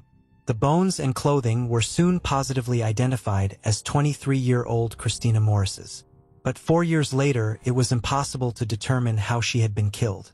Despite the fact they had found her, so far no additional charges have been filed against Enrique. One lawyer said, "Would need to be another kidnapping conviction for him to be convicted of capital murder. A capital murder charge with a possible death sentence in a new case is not likely for Orochi, since he's already been tried for kidnapping. Charging for that again would require a capital case, but that is forbidden by double jeopardy rules. He is already serving life and nothing will extend this sentence, even if it does go to trial again and he is found guilty of murder. And as we all know now, the pandemic was just around the corner, which pushed everything back significantly. At the writing of this episode, Enrique has still never admitted to anything, so what happened that early morning remains in the dark. Christina's mom said she knew her daughter would be proud of them for never giving up on their search, and now they could finally bring her home. They could rest knowing she was at peace. Her stepmom Anna said, "We have a place now to go be with her and talk to her, but this isn't the way we wanted it to end. But there is some measure of peace in the fact that we do have her." Christina's sister Sarah reiterated this and added, "We never wanted closure, even if there was such a thing. We only wanted Christina." Nicole, born on July 4, 1980 in Erkelenz, Germany, had a complex family background. Raised by her mother, Angelika Tetmeyer, it was later revealed that Nicole was the result of an extramarital affair. However, a paternity test confirmed that a married man from their village was her biological father. Unfortunately, Nicole never had the opportunity to develop a relationship with him. A few months after her birth, Angelika met musician Ad van den Herk and they eventually got married and moved to Eindhoven in the Netherlands. Ad also had a son named Andy from a previous marriage and together they formed a blended family. However, their marriage did not last long due to Angelika's severe mental health issues. She often isolated herself and battled with depression. In 1989, Angelika and Ad divorced when Nicole was 8 years old. Ad sought primary custody of Nicole, claiming that Angelika was unfit to raise their daughter. He was granted full custody and raised both Nicole and Andy.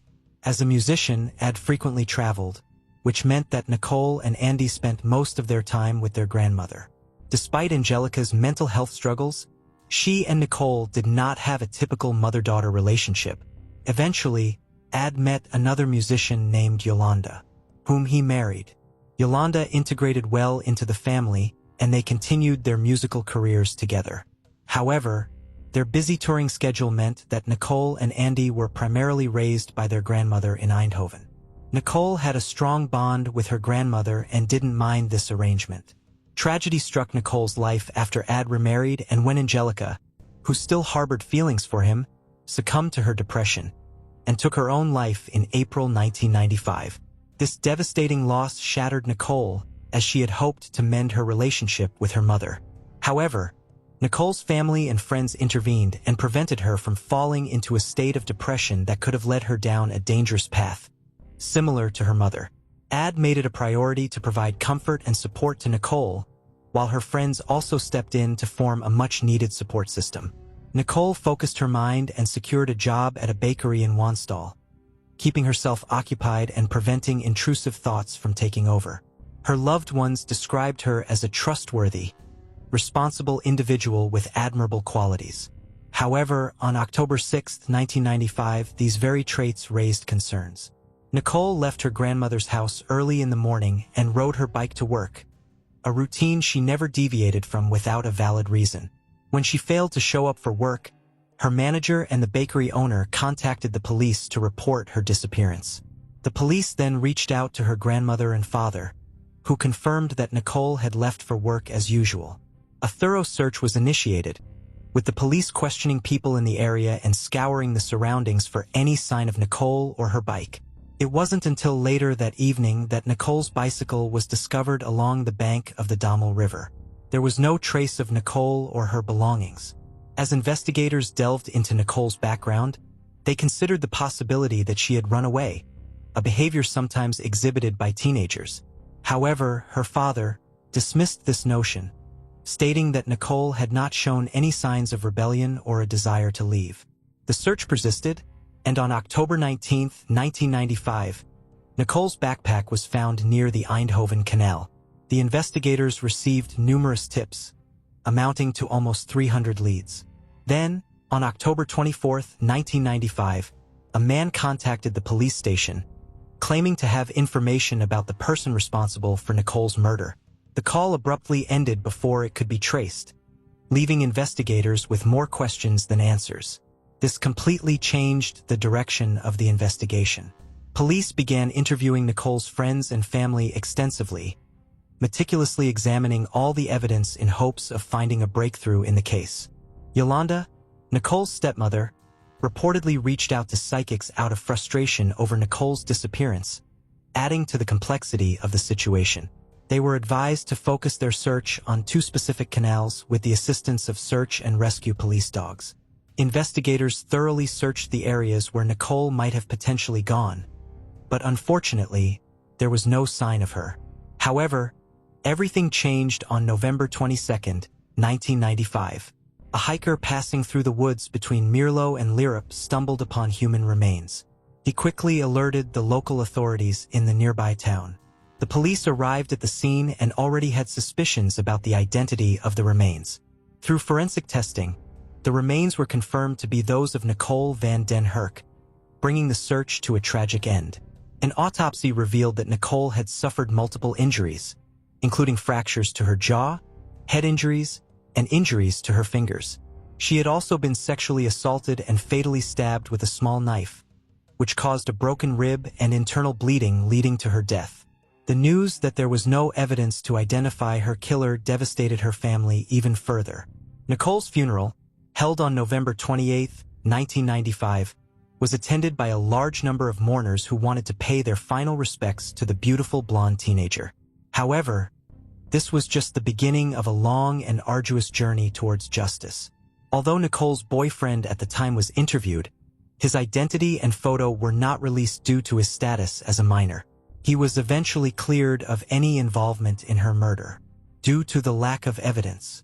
In January 1996, the police took a different approach by broadcasting the anonymous man's phone call on national television, hoping that someone would recognize the voice and come forward. Regrettably, this strategy did not yield any results. The situation was becoming dire until authorities stumbled upon a new lead.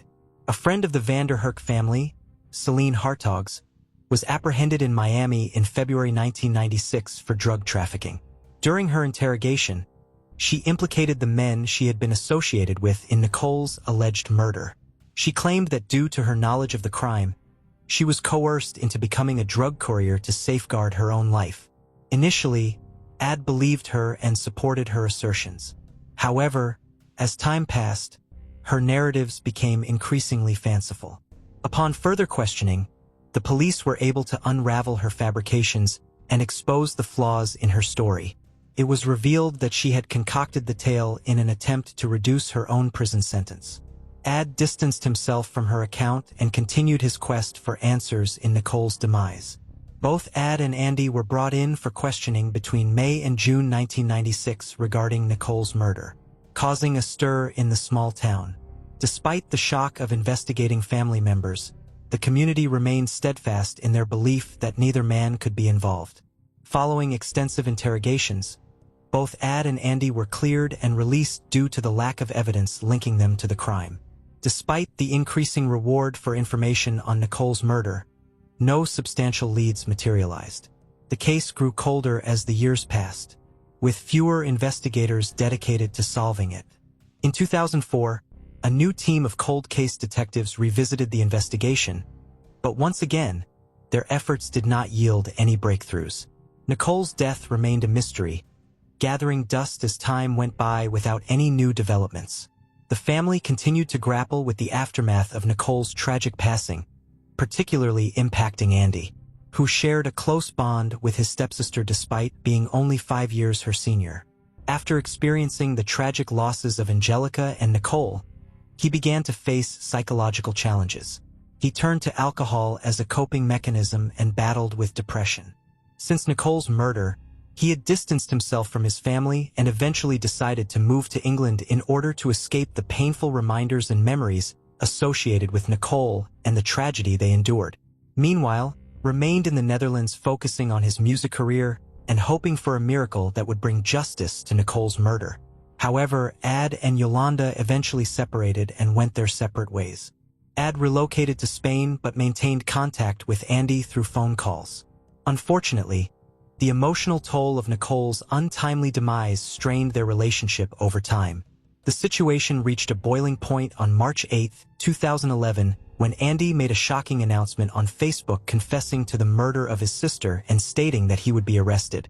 This post quickly gained attention and was shared numerous times. British police promptly arrested Andy, and he repeated his confession while in custody. As a result, Andy was extradited back to the Netherlands to face trial for Nicole's murder. Upon his return, Andy was detained in jail and denied contact with anyone, including his family.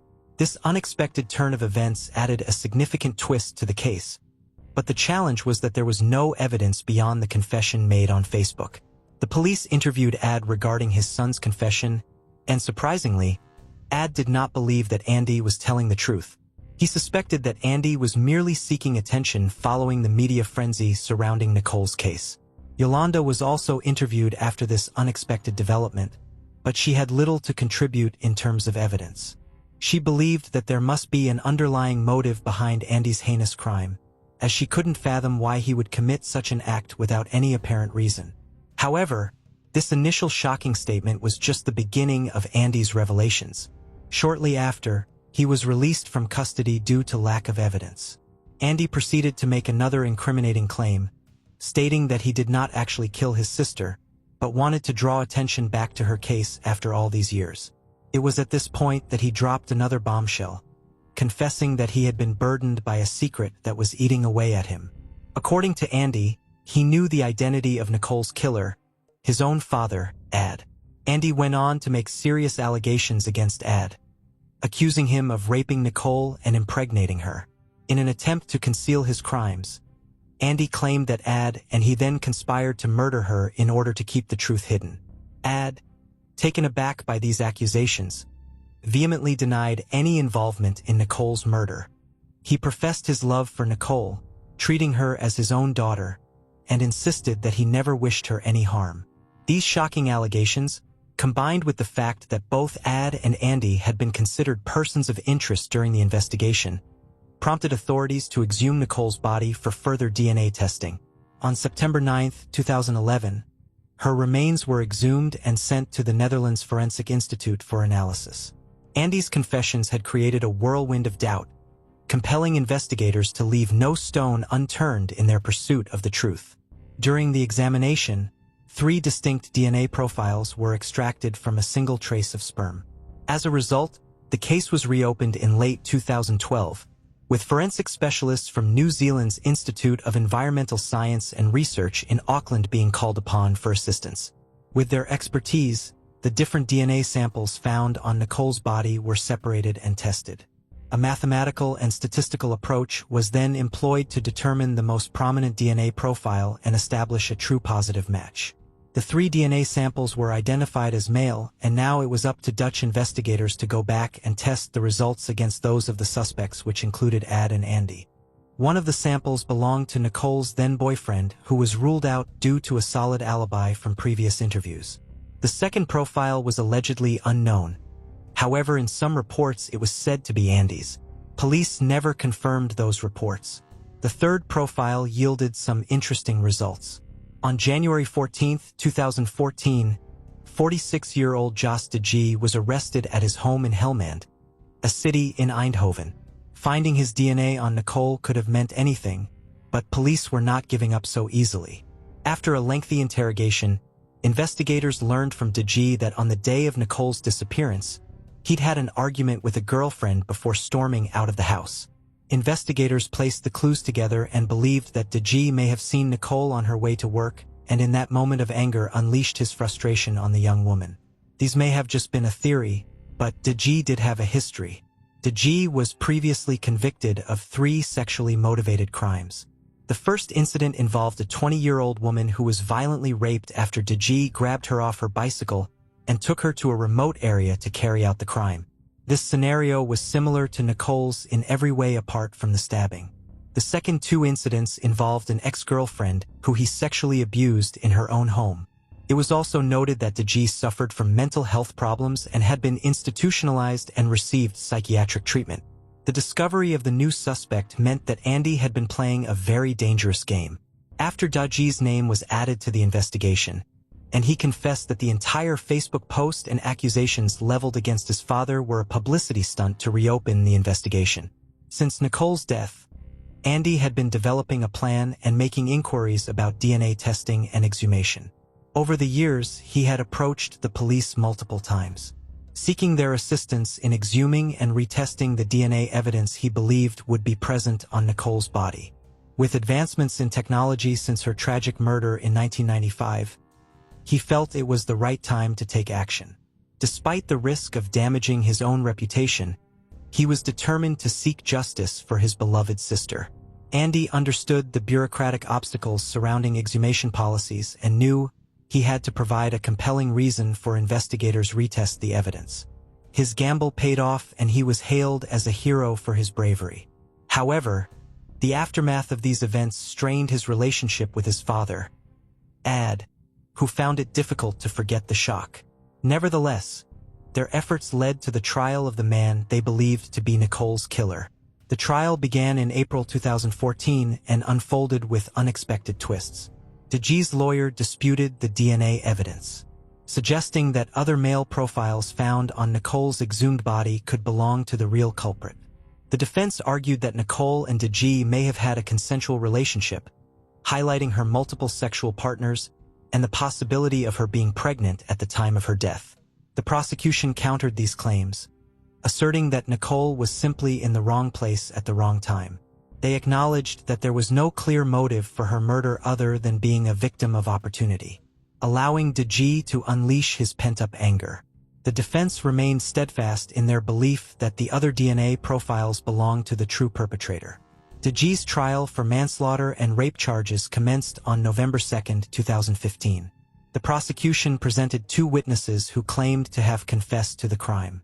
However, the defense team of de G put forth the argument that the witnesses who had been institutionalized alongside de G at the time were merely confessing in order to take advantage of the €15,000 reward that was being offered for additional information. Additionally, the defense emphasized that the DNA evidence had been poorly stored and advocated for the reanalysis of the samples. Despite the prosecution's claim that this was a delay tactic, the court agreed to conduct the tests once again, this time by a new team of forensic experts. As a result, the trial was postponed until the following year. In April 2016, the new forensics team presented their findings, which confirmed that DG was the most likely suspect. Consequently, on October 12, 2016, the trial resumed with the introduction of this new evidence. Undoubtedly, this was an extremely distressing process for the family involved. The prosecution argued that DG should be sentenced to 14 years in prison for the manslaughter and rape of Nicole, as it was highly improbable that a consensual relationship could have existed between DG and Nicole, given his background. They asserted that Nicole would not have willingly entered into a relationship with him. After careful consideration, and considering the fact that two separate DNA tests conducted by different teams pointed to DG as the most likely suspect, DG's acquittal was overturned on October 9, 2018, and he was sentenced to 12 years for the rape and manslaughter of Nicole. Following the conviction, life gradually returned to normal for the Van den Herk family. Both Andy and Ad were proven innocent through DNA results, providing them with a sense of relief. Andy returned to England and attempted to live the remainder of his life as normally as possible. However, in May 2022, another tragic event unfolded. Andy's neighbors began to notice his absence and became concerned, prompting them to request a welfare check by the police. Upon arrival, the police knocked on Andy's door but received no response, ultimately leading them to forcibly enter his apartment. They were met with a putrid odor and proceeded to search the bedroom, where they discovered Andy's lifeless body on his bed. Numerous bottles of alcohol and prescription drugs were found near him. It has been established subsequently that Andy took his own life, as confirmed by toxicology reports, which revealed an excessive consumption of alcohol and drugs leading to a fatal heart attack. Investigators concluded that the immense pressure resulting from Nicole's murder and the subsequent pursuit of justice overwhelmed Andy, making it difficult for him to cope with the harsh reality. Considering his previous battles with mental health issues, it is believed that his depression ultimately took its toll on him. David Till, born on August 21, 1958, and Brian Ogden, born on January 16, 1958, formed an unbreakable bond during their childhood in Detroit, Michigan. Their paths first crossed as Boy Scouts, and from that moment on, they were inseparable. As they grew older, their friendship only grew stronger as they shared countless experiences together, such as card games, hunting trips, and outdoor escapades. In 1985, at the age of 27, both David and Brian embarked on a life-changing journey. On November 22, 1985, David and Brian set off towards David's family hunting cabin in White Cloud, Michigan, with the intention of going deer hunting. Starting from Brian's home in St. Cloud Shores, David picked him up after Brian cashed a $50 check. Their initial plan was to visit a friend in Mio, located 150 miles to the east, before heading to the hunting grounds near David's family cabin. However, fate had a different plan in store for them. Unfortunately, they never reached their friend's house or the hunting cabin. Their disappearance remained a baffling mystery, as authorities could find no logical reason for them to vanish willingly. Although there was no concrete evidence that David and Brian arrived at the hunting cabin in White Cloud that night, several witnesses reported seeing them and their Bronco at a tavern in Mio. This suggested that an incident may have taken place there. Despite extensive searches in the woods, no trace of the men, their vehicle, or any indication of an accident or getting lost was found. Both David and Brian were Caucasian, with David working as a skilled machinist and Brian as a mechanic. Their absence from their homes on Sunday night and failure to show up for work on Monday, November 25, 1985, caused great concern among their families, as they were known for their dependability. In the days and weeks that followed, their families took proactive steps, engaging with the media and law enforcement agencies, distributing flyers showcasing David and Brian's images, along with David's Bronco. They even enlisted TV stations to broadcast descriptions of both men statewide. David was depicted as having brown hair, green eyes, and a beard, while Brian sported sandy brown hair, brown eyes, and a mustache. With their details widely disseminated, David and Brian became the focus of numerous false sightings, particularly in the White Cloud area. However, David's father, along with other relatives at the cabin, knew they had not reached their intended destination. A man living northwest of Mio confirmed seeing David and Brian, who were seeking directions to a friend's residence near Luzerne on Friday, November 22, 1985. Despite this lead, when detectives contacted the friend, he stated that David and Brian never made it to his place. The friend even underwent a lie detector test to verify his credibility, which he successfully passed. Further inquiries revealed sightings of David and Brian in bars and eateries across Mio during the weekend they disappeared. Nevertheless, authorities could not determine where they spent their nights or pinpoint the exact timing of their disappearance, whether it happened on Saturday or Sunday night. With no clues leading to David or Brian and no evidence of foul play, the investigation into their enigmatic disappearance gradually lost momentum over the years, eventually going cold. However, in 1990, investigators received a crucial tip from an informant regarding the night David and Brian vanished. According to the informant, the two close friends had visited Linker's Lounge near Mio, where they consumed copious amounts of alcohol and eventually got into a physical altercation with another group, which included two brothers, Junior Raymond Duval, also known as Junior, and Donald Duval, also known as Coco. The remark was made, one should witness the expression on someone's face when we did the other one, and they had mentioned that they fed them to the pigs. Despite this lead, authorities lacked sufficient evidence to proceed until 1999, when Detective Lesneski uncovered a crucial witness, Barbara Boudreau, who had been harboring a secret for an extended period. In early 1999, Barbara and her friend, Ruth Fawcett, were enjoying some drinks. As they laughed and discussed their lives, Barbara decided to confide in Ruth. She disclosed that she had witnessed what happened to David and Brian all those years ago in 1985. Ruth was taken aback and immediately urged Barbara to inform the police. However, Barbara expressed reluctance to cooperate due to concerns for her safety. Recognizing the importance of Barbara's information, Ruth took it upon herself to alert the investigators, including Detective Lesneski. Although Ruth couldn't provide Barbara's exact address, she provided a general location to the authorities. Armed with this information, Detective Lesneski conducted a thorough search, eventually finding Barbara's secluded residence in the woods on March 5, 1999. Despite the passage of more than 13 years since the disappearance of the two men, Lesneski's determination led him to be the first person to locate and question Barbara. Upon realizing the purpose of Lesneski's visit, Barbara was overwhelmed with fear and began trembling intensely, causing Detective Lesneski to worry she might be having an epileptic seizure. In a state of panic, she repeatedly screamed at Detective Lesneski, demanding that he leave or else she would be killed. Barbara even tried to slam the door shut, but Lesneski swiftly blocked it with his foot and calmly entered while offering words of reassurance. Despite her ongoing trembling and tears, Barbara continued to express the same fear repeatedly, that Lesneski's presence would endanger her life and that he needed to leave her residence. He implored her for assistance, assuring her that he would dedicate the rest of his life to solving the murders. Although Barbara sensed his genuine sincerity, she initially only revealed the events that occurred at the bar and mentioned hearing screams later that night near her house in the woods.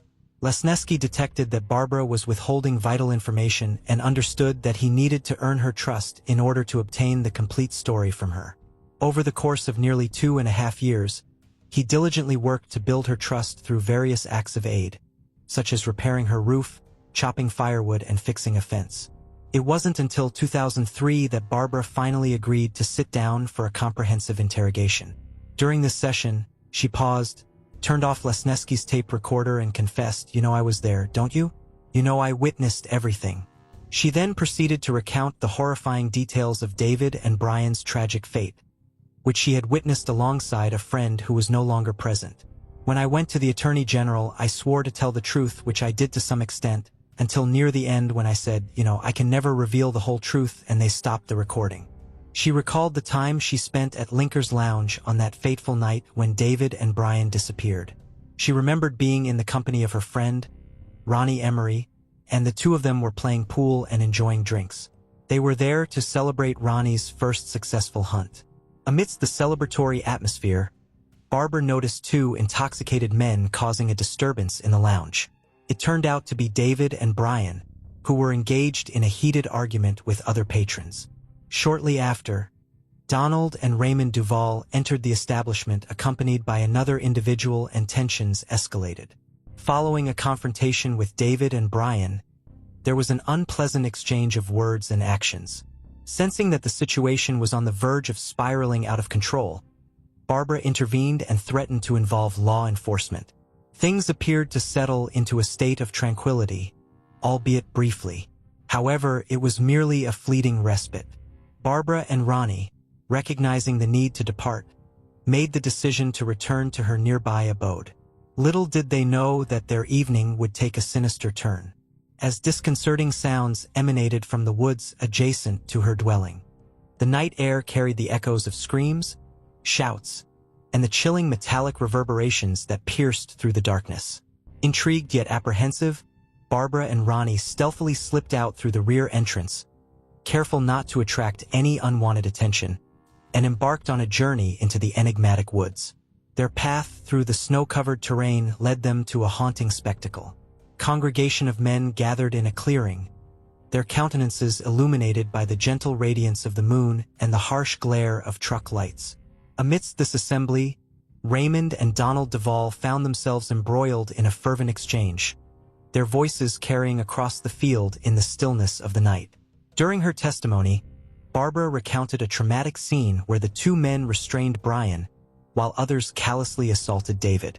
The haunting sound of those metallic pings, reminiscent of an aluminum bat striking a softball, resonated in Barbara's ears. Donald Duval, armed with an aluminum baseball bat, unleashed a relentless onslaught of savage blows upon David, who pleaded desperately for mercy. Amidst David's anguished cries and futile attempts to evade the merciless swings, the sickening thud of the bat striking his skull reverberated through the air, akin to the shattering of a pumpkin upon unyielding concrete.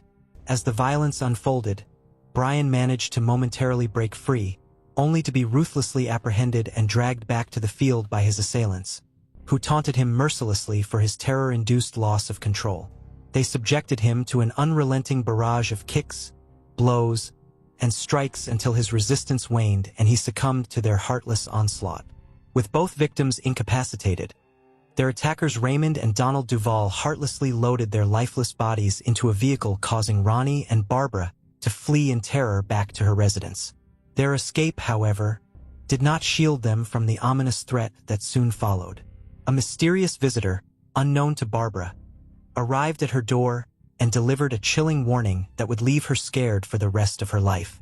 The man said, "And you don't know anything. If you ever open your mouth, you'll be killed. Pigs gotta eat too." In the years that followed, the Duvals occasionally stopped by Barbara's house to repeat their threats and make sure that she remained silent.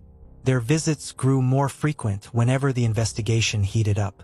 Living in constant fear for the next 18 years, Barbara harbored her secrets and revealed them only to a select few, including Smith, a sheriff's deputy with whom she had shared a romantic relationship in the past. Despite her attempts to seek solace and validation, Smith treated Barbara's revelations with skepticism and dismissal, leaving her isolated and vulnerable. However, with the truth finally laid out, Barbara felt as if a huge burden had been lifted off her chest.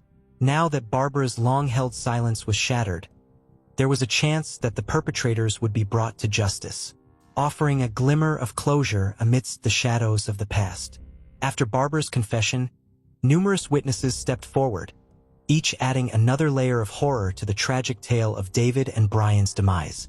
According to these accounts, Raymond and Donald Duval were not only responsible for the merciless murders, but also callously bragged about their grisly actions. Some witnesses spoke of chilling conversations where the Duval brothers boasted about dismembering the victims and disposing of their bodies by feeding them to pigs.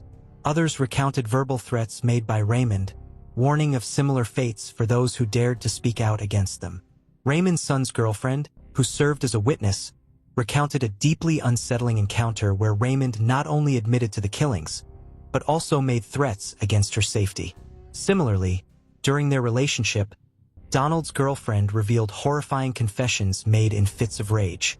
accompanied by acts of violence and manipulation to ensure her silence.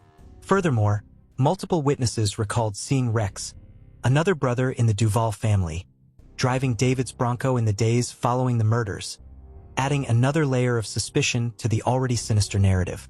These testimonies painted a bleak picture of the Duvall brothers, illustrating a history tainted by a wide range of criminal activities from poaching to murder. This further emphasized the profound darkness that lurked within their family. Another Duvall brother admitted that while he did not personally commit the killings, he assisted in transporting the victims' bodies. Additionally, suspicions arose regarding Kenny, another member of the Duvall family, who allegedly dismantled David's Bronco and sold its parts for profit. Kenny's involvement was detailed in a recorded interview with law enforcement, but conveniently, during his court testimony, he seemed to suffer from selective memory loss. Raymond and Donald were charged and arrested in 2003, facing trial for the murders of David and Brian in October of the same year. Despite their claims of innocence and denial of any connection to the victims, the weight of evidence, including Barbara's testimony and statements from 6 other witnesses, proved decisive. Consequently, the Duvall brothers were found guilty of first-degree murder and sentenced to life in prison without the possibility of parole. In January 2004, a poignant memorial service took place at St. Raymond's Church in Detroit honoring the memories of both David and Brian. This service provided solace and closure to the grieving loved ones and members of the community alike. Regrettably, the bodies of both David and Brian have yet to be found along with their personal possessions such as wallets, identification papers, luggage, and David's 1984 Bronco. Barbara's revelations also indicate the participation of at least 3 more individuals in the attack on the victims, although no additional individuals implicated in the case have faced any charges thus far. 51-year-old Angela Best was a devoted mother of 4 and also a grandmother. She was described as loyal and fun, gentle and generous. She was also referred to as being the life and soul of her family. She was the kind of person that would help anybody in need. She had moved to Tottenham, London from Manchester and had been there for years. In 1996, at a city in Guild's Court on furniture restoration, she met a man called Theodore Johnson. They soon began a romantic relationship and moved in with each other. But the relationship was not smooth sailing. Theodore exhibited controlling behaviors and was physically abusive to Angela on more than one occasion after she had confronted him about infidelity. In September 2016, after being together for almost 20 years, a chance discovery would change everything. At their home, Angela found a letter. It had been written by Theodore. The contents of it were disturbing and shocking. He had written out a confession detailing how he had killed a previous partner. Angela was stunned and could not believe what she was reading. This was her partner of nearly 2 decades, someone she had shared so much with and been there for. Knowing that she could not keep this to herself, she decided to confront him. She asked him what this was about and what was going on. He admitted that what he had written was true. He had killed one of his previous partners, but the disturbing confession did not stop there. This was not his only conviction for taking someone's life. 64-year-old Theodore Johnson was originally from Jamaica and was one of 11 children. He had worked on a banana plantation and moved to the United Kingdom in September 1980 to be with his wife, 23-year-old Yvonne, with whom he shared 2 sons. He got a job as a car mechanic while she worked in a factory, and they seemed to be doing well, starting their new life in the UK, living in a block of flats in Wolverhampton. But just a few months later, this would all change. May 1981, everything seemed normal in Wolverhampton.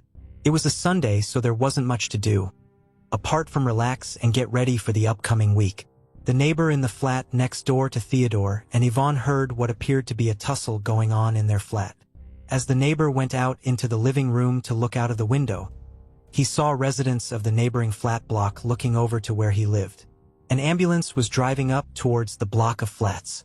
On the concrete ground at the bottom of the flat block, Yvonne lay in a critical condition after plunging from the 9th floor. Despite the best efforts of the medical staff, she would soon die as a result of her injuries.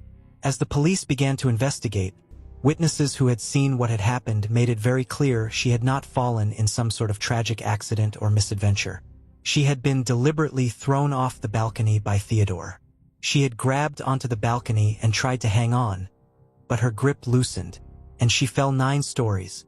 Theodore did nothing and watched her fall. It emerged that an argument had broken out as they had been due to go to church, and Yvonne hadn't wanted him to go as he was not dressed smartly enough. Theodore had smashed her over the head with a vase and the argument had moved out onto the balcony. Theodore was arrested and charged with murder. He was sent to Birmingham prison to await his trial date. While in prison, he wrote to his neighbors, telling them that Yvonne had been abusive and violent with him, and he had snapped and fought back after the argument had broke out. He said that he had used the vase to hit her over the head, and after the fight had moved out onto the balcony, he had pushed her off. Theodore knew that the prison guards would read any correspondence going to and from his cell, and would also be aware of its contents. He was trying to paint the picture that he was the victim. Not only this, but if he could argue that he was provoked, this could mean he would face a lesser charge of manslaughter. During the trial, his neighbors were never called to testify about their experience of living next door to Yvonne and Theodore. They had never heard any altercations or anything that backed up Theodore's claim of provocation and being abused by his wife. Theodore said that his wife would nag him to do chores, which was something the judge would actually refer to in his sentencing remarks. A police officer would stand up in court and say that Theodore Johnson was a victim of domestic violence. The jury was swayed. He was convicted of manslaughter by reason of provocation in November 1981 at Stafford Crown Court. The judge said that Theodore was a battered husband and that Yvonne had been violent towards him, hitting him with a broom. He served just 3 years in prison. After his release, he went on to start another relationship with a woman called Yvonne Bennett, and they lived together in Low Hill, Wolverhampton. They would also go on to have a daughter. Yvonne's sister, Janet, took an immediate dislike to Theodore and described him as controlling. Yvonne would eventually move to Holloway, London, to get away from him. Janet said, "Personally, we didn't get on. We were arch enemies. He was very controlling, which was one of the problems with my sister. He told her who to talk to and where to go. I tried to encourage her to leave him. She went back. That was the whole idea of going to London in the first place. She left him in Low Hill, but he followed her all the way to London. She could not get rid of him. Neither she nor Yvonne knew about his previous conviction." Janet said she had found out from Theodore's family in Jamaica about just how violent he was, and that he had a conviction relating to the death of his first wife. Janet would later say, "They said, 'Get the police involved. This man is dangerous.' I went to the authorities, but they took no notice." Neighbors would say that he kept a very close eye on Yvonne, was very controlling, and they could also hear loud arguments between the two of them. The police would be called out on at least one occasion. Alongside the violence, he would also make threats to harm himself to keep his partners under his control. Yvonne and Theodore eventually separated after he found out she was seeing someone else.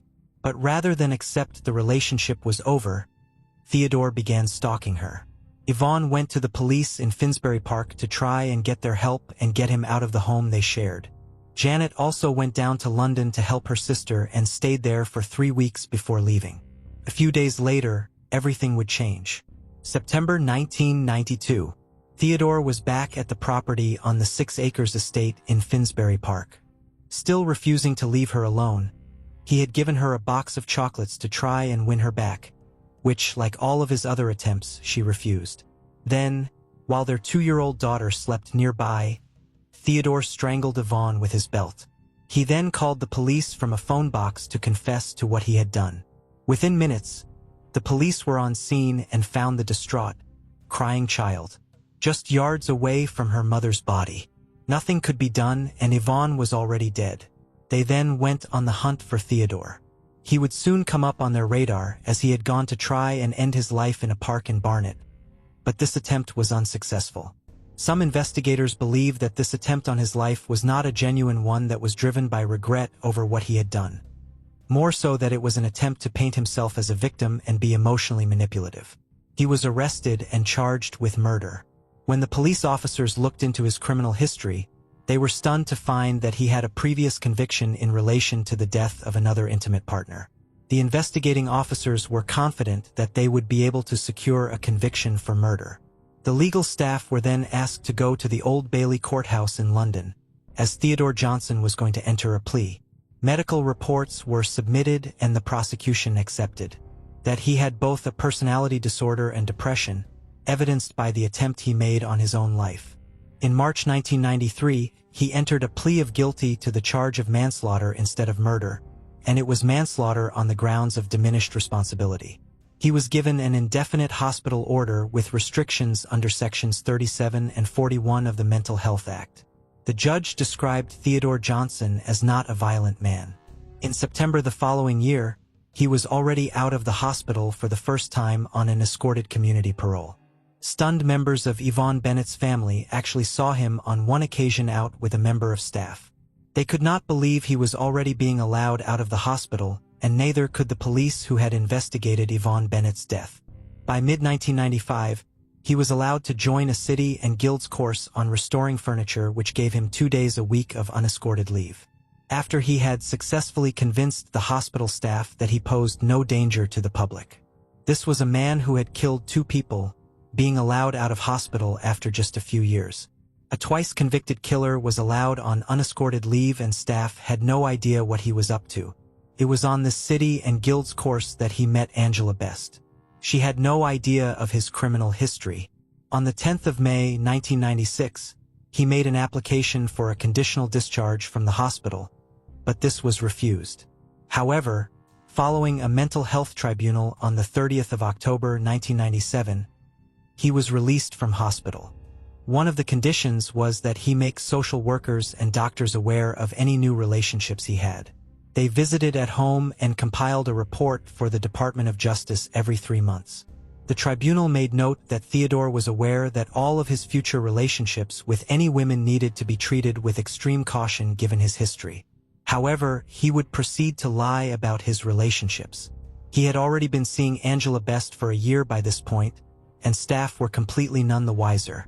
These lies would go on for nearly 20 years. Flash forward to 2016. When Angela found the letter of Theodore's confession and he admitted to killing not 1 but 2 previous partners, she ended the relationship then and there. But as she was such a kind and caring person, she did not cut him off completely and agreed to help him if he needed her in the future. On the 14th of December 2016, Angela told her daughter she was going to accompany him to the Jamaican embassy the following day to help him with a passport application. She arrived at his property at around 9:20 a.m. on the 15th of December 2016. As the morning carried on, Angela's son tried to contact her, but he was getting no response. Despite Theodore telling her he needed her help at the embassy, he had actually made no such appointment. After she arrived at the property, he brutally attacked her, strangling her with a dressing gown belt and beating her with a hammer, as she desperately tried to fend off the blows and protect herself from the onslaught. Just a few hours later at 3:18 p.m., the call was made to emergency services to report a man jumping in front of a train at Chase Inn Station. Not long after, Angela's body would be found. Postmortem was carried out and it was revealed that she had died as a result of neck compression by ligature strangulation and blunt force trauma to the head. She had been struck with the hammer 6 times. As officers began to investigate, the horrifying picture began to unfold. This was a man who had 2 previous convictions for killing his intimate partners. Even though the condition of his release in 1997 was that he tell the authorities if he began another relationship, he hadn't done this, and had lied to them for a staggering 20 years. He had not only lied to them, he had lied to Angela as well, who had no idea of the level of danger she was in. During every one of those home visits made by the authorities, apart from 2 occasions, he was given prior notice that they would be coming over. That way he could ensure he got Angela out of the property, and it gave him time to hide her belongings, making it appear he was living alone. The flat was never searched due to patient confidentiality rules. Theodore had his last appointment with a social worker and psychiatrist on the 8th of December, a matter of days before he killed Angela. He was still maintaining he was not in any kind of romantic relationship. He was found to be showing no signs of depression. 2 days before Angela's murder, he had been due to meet a social worker, but this had been cancelled and rescheduled as the social worker was off file. His long history of controlling behavior and violence towards his partners was staggering.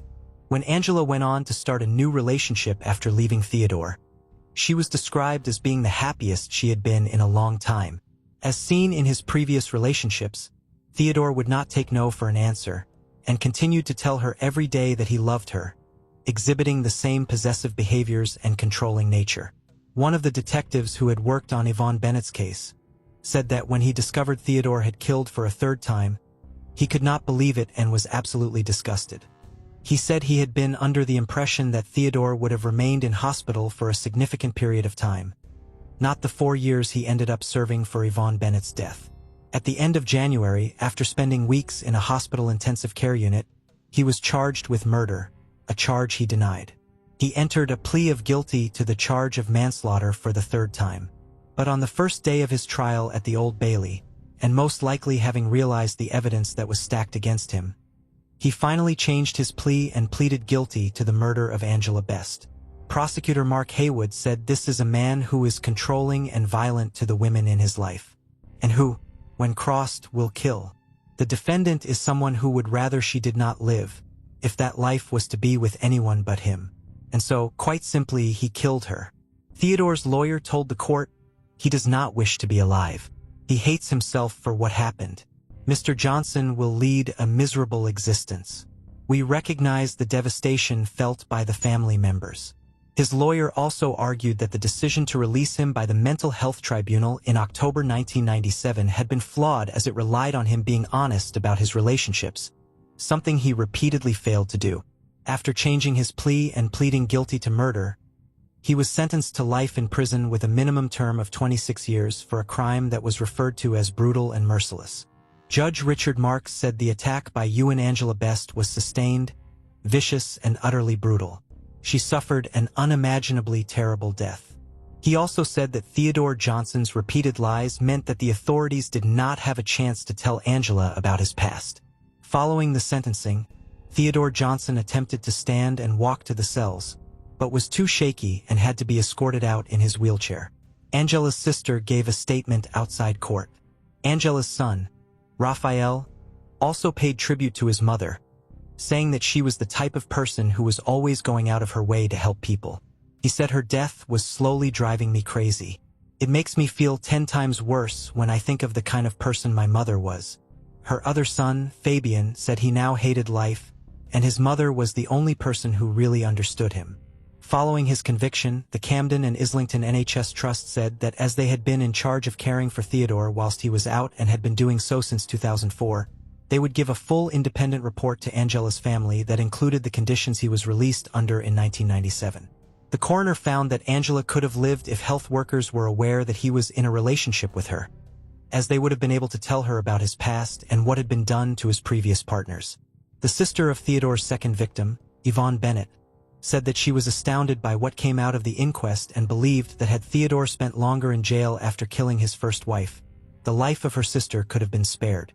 Theodore Johnson would lodge an appeal against his sentence, and it went to the Court of Appeal.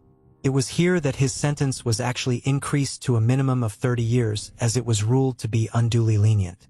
This means he will be in his 90s before he is even eligible for parole. So it does remain highly likely that he will die in prison. When all of the information about Theodore Johnson finally came out, people were outraged. One of Theodore Johnson's former healthcare assistants would later say in an interview that she believed he should never have been released. Theodore Johnson is a serial killer responsible for the deaths of 3 women. 3 women who had hopes, dreams, things to see and do, and children who loved and adored them. Knowing that so many opportunities were missed that could have saved lives is quite frankly appalling. The devastation caused by his actions are best summarized by those left behind. Janet, Yvonne Bennett's sister, said, "The same sentiments are echoed by Angela's sister Valerie. Angela was such a truly beautiful, gentle, loving, wonderful, fun, youthful, generous, and loyal person, the life and soul of our family unit. Our everyday lives have been affected in every way imaginable. We as a family are completely destroyed and broken by the senseless and selfish, horrific actions of another." Thank you for joining us on this journey into the depths of unsolved mysteries. Cold cases not only challenge our understanding of the past, but also ignite our curiosity and determination for answers. Remember to subscribe to stay updated on our latest investigations. And if you have any information regarding the cases we've covered, don't hesitate to reach out. Together, we can shed light on the shadows of the past and bring closure to those who seek it. Until next time, stay vigilant, stay curious, and never stop seeking the truth.